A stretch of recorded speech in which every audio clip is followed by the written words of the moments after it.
I have about less than 3 weeks to start this new walk called the Via Francigena del Sud, doing training walks every day. I lost a lot of training days due to rain, incessant rain here in Italy, both in Gallipoli when I was training there and here in Campania.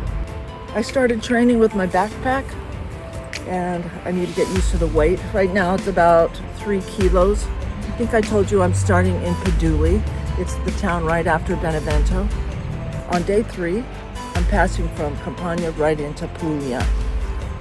Once I'm out of the mountains, I will be walking along the coast. So the first 4 days I'm going to be on my own, staying in B&Bs. There's not a whole lot of pilgrims albergues or hostels down here in the south of Italy, but we'll see. Maybe I'm wrong. On day 5 of my little pilgrimage here, Chris and Gino are coming to meet me on the trail. Every day I will see my cat and the wife, and there was a lot of logistics involved.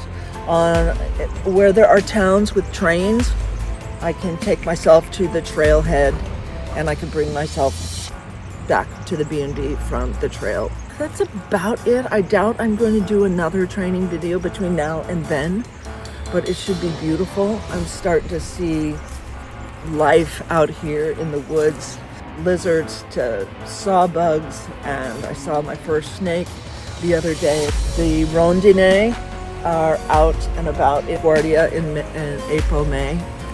I think we call them swifts, don't we, Suze? Anyway, they're flying about and spring is here and everything's bursting. Look at the purple on these trees. Everything's just bursting with life, and I can't wait to do this Camino. It should take me about 32 days, and I'll be doing a video every day. So if you haven't already subscribed, just click on the subscribe button and you'll get notified whenever I post a new video, which will be every day. All right, I'm gonna go back through Toreto. They're having a street market, and I will see you on the trail.